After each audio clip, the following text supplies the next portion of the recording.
नमस्कार। आप सुन रहे हैं कहानी गोल्ड। साहित्य के खजाने से कुछ अनमोल कहानियाँ प्रस्तुत करती हूँ मालती जोशी जी की लिखी कहानी संधि पत्र। किसी जासूस कुत्ते की तरह वातावरण को सूंघते हुए ही बालक राम ने घर में प्रवेश किया।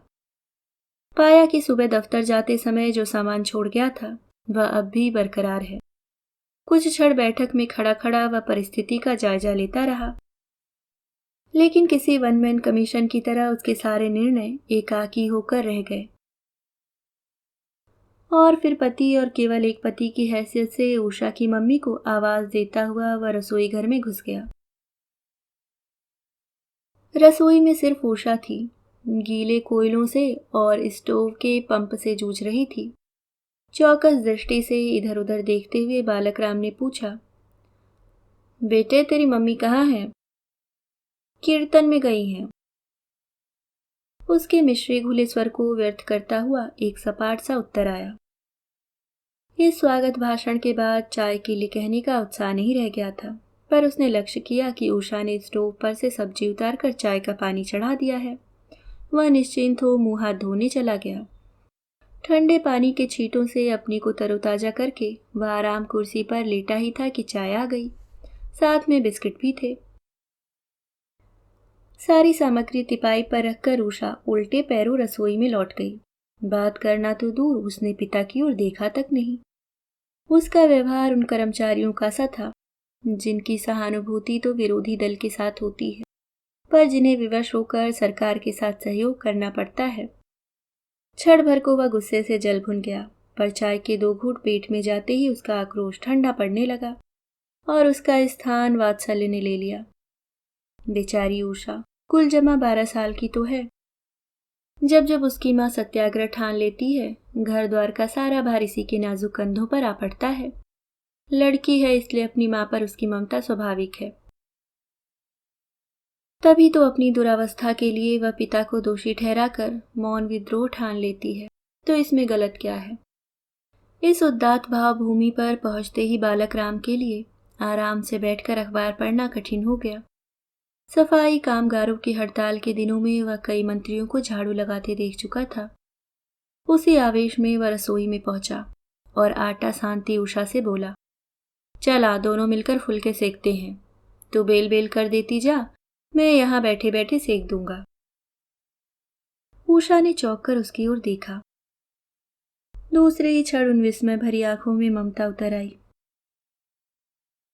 रहने दीजिए ना पापा, अभी तो दफ्तर से लौटे हैं और फुलके हैं ही कितने, अभी बना लूंगी। बालक राम को लगा जैसे दर्जनों फोटोग्राफरों ने उस स्वर्णीय क्षण को कैमरे में कैद कर लिया है। उसके बाद वहां ठहरने का कोई औचित्य नहीं था। वह पुनः बैठक के कमरे में आकर आराम कुर्सी में धंस गया। थोड़ी देर बाद उषा आकर एक शरबत भरा ग्लास उसे थमा गई। इस आयचित सदाशयता पर वह गदगद हो उठा। उसके मुंह से निकल पड़ा, नारी तुम केवल ममता हो, आंचल में है धत तेरे की। कुछ भी तो ढंग से याद नहीं आता। स्कूल और कॉलेज के जमाने में ऐसी ऐसी 100 कविताएं वह एक सांस में सुना सकता था। अब तो सब कुछ भूल गया है। सारी कविताएं दफ्तर की फाइलों ने सोख ली हैं। रही सही कसर घर में पूरी हो जाती है। घर, इसे घर कहेगा कोई? दफ्तर से थके हारे लौट रहे हैं और पता चलता है कि बच्चों की मम्मी कीर्तनों में गई हुई हैं। कल को कोई उसे गृह मंत्री बना दे तो वह सबसे पहला काम इन सायंकालीन कीर्तनों पर प्रतिबंध लगाने का ही करेगा। अरे ये कोई वक्त है घर से बाहर रहने का? वैसे वह खूब जानता है कि पत्नी की विद्रोही आत्मा ने किसी भी प्रतिबंध को कभी घास नहीं डाली है। कीर्तन न रहेंगे तो वह बाजार निकल जाएगी। उसकी तुलना में कीर्तन कम से कम निरापद तो है। आरती की थाली में 10 पैसे डालने से काम चल जाता है। पिछली बार यह सत्संग पूरे 5 दिन चला था। इस बार अभी तो सिर्फ दूसरा ही दिन है। इतनी सावधानी बरतता है बालक राम, फिर भी हर दूसरे तीसरे महीने कुछ न कुछ उपद्रव हो ही जाता है। इस बार क्या हुआ था? हाँ, कल सुबह कस्बे से भाई साहब की चिट्ठी आई थी। मकान की मरम्मत के लिए रुपए भेजने के लिए लिखा था। उसका बस चलता तो वह इस पत्र की बात घर में उठाता ही नहीं, परंतु मजबूर था। हर पत्र की तरह यह पत्र भी सेंसर होकर उसके हाथ में पहुंचा था।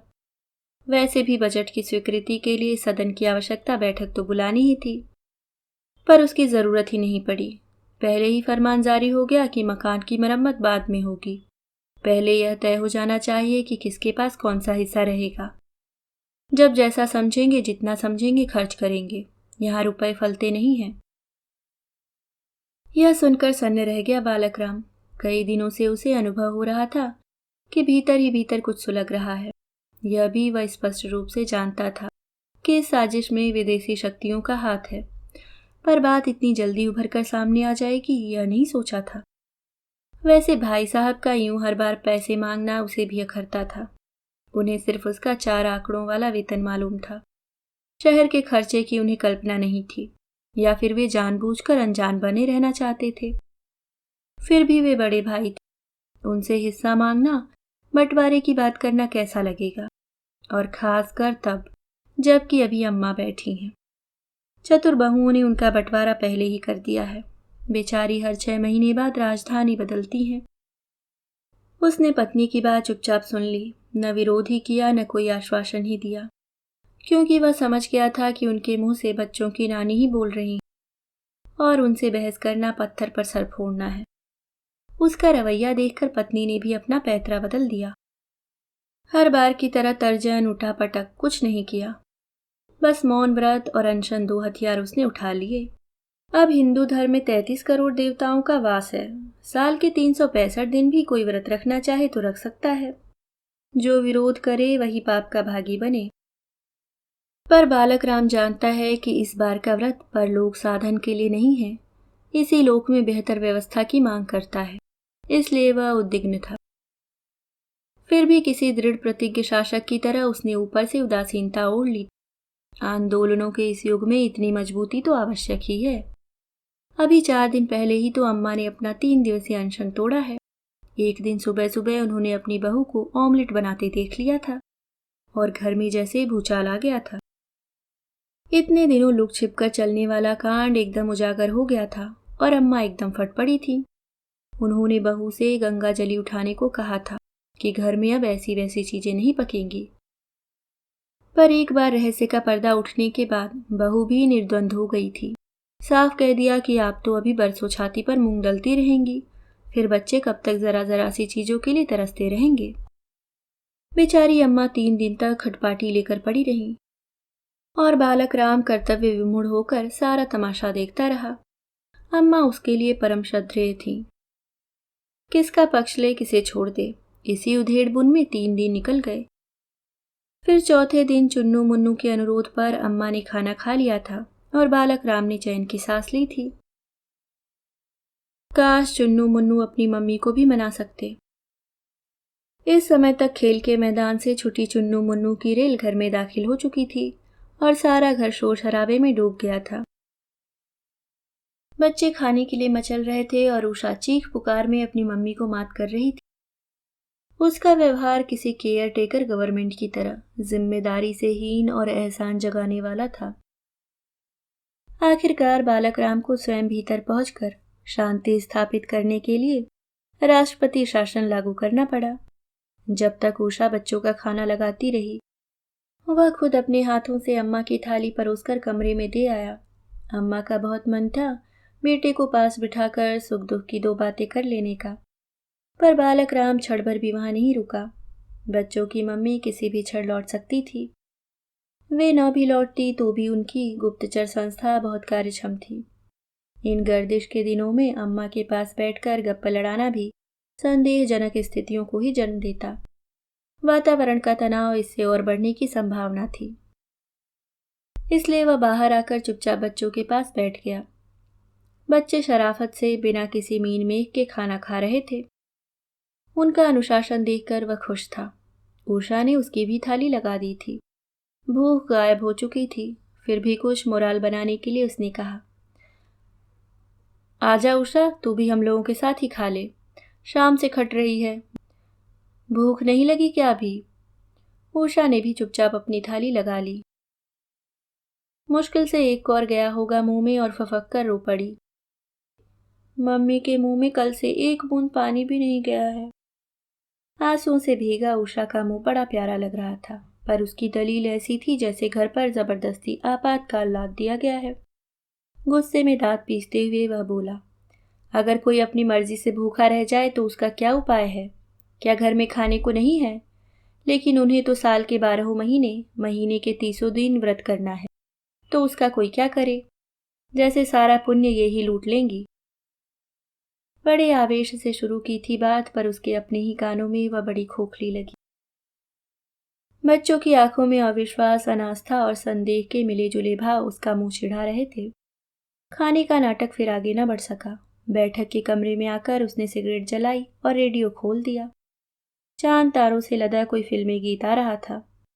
खींचकर उसने रेडियो का कान उमेट दिया। कमबख्त घड़ी को घड़ी भी नहीं देखता। तभी दरवाजे पर आहट हुई। उसने आशान्वित होकर बाहर झांका। मैले कुचैले कपड़ों में लिपटी एक भिखारिन खड़ी थी। भूखे को रोटी दो बाबू, 3 दिनों से भूखी हूँ, उसने चिपका हुआ पेट दिखाकर घिघियाते हुए कहा। मन हुआ पूछ ले, तू भी घर से लड़कर आई है क्या? पर अपने ही प्रश्न पर वह हंस पड़ा। बेचारी, भूख तो इसकी मजबूरी है, हथियार नहीं।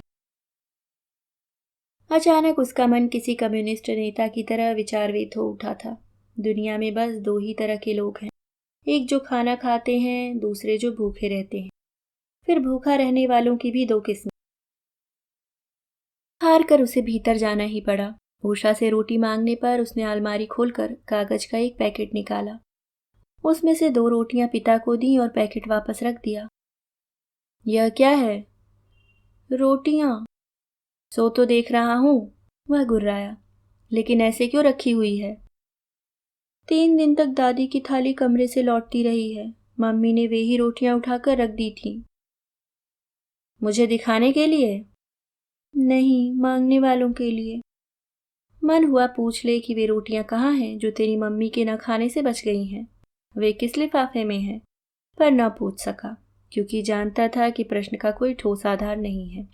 अम्मा ने अपने उपवास की कोई अधिकृत घोषणा नहीं की थी, जबकि पत्नी ने अपने निर्णय की सूचना उसे कायदे से दे दी थी। स्पष्ट एहसास करा दिया था कि जिस घर में उसकी बात नहीं सुनी जाती, उस घर का अन्न उसके लिए विष है। फिर भी अम्मा की रोटियों को इस तरह अलग से सहेज कर रखने के पीछे जो मनोवृत्ति थी, उसके प्रति उसका मन आक्रोश से उभर उठा। उसने आवेश में आकर वह लिफाफा उठाया और पूरा का पूरा भिखारिन की झोली में उलट दिया। उसकी 7 पीढ़ियों को असीसती हुई वह चली गई। कुछ क्षण बालक राम उदारता की उच्च भावभूमि पर खड़ा हुआ उन आशीर्वादों से पुलकित होता रहा। फिर एक विचार घुसपैठी की तरह उसके मन में घुस आया कि उतनी रोटियों से तो 1-2 मांगने वाले और निपटाए जा सकते थे। फिर किसी सर्वोदयी नेता की तरह वह चिंतन में डूब गया। इस भिखारिन की भूख मेरी सामाजिक जिम्मेदारी है। इस समाज का एक अंग होने के नाते मुझे कुछ करना ही चाहिए था, और वह मैंने किया, कुछ ज्यादा ही किया।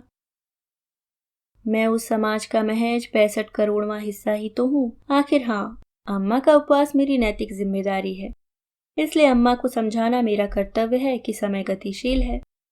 समय के साथ आचार विचार मान्यताएं सब कुछ बदलती रहती हैं। जो समय के साथ नहीं चल पाता वह अंत में स्वयं दुखी होता है और दूसरों को भी दुखी करता है। लेकिन अम्मा की बहू का उपवास, वह तो एकदम भौतिक जिम्मेदारी है, उससे कैसे बचा जा सकता है?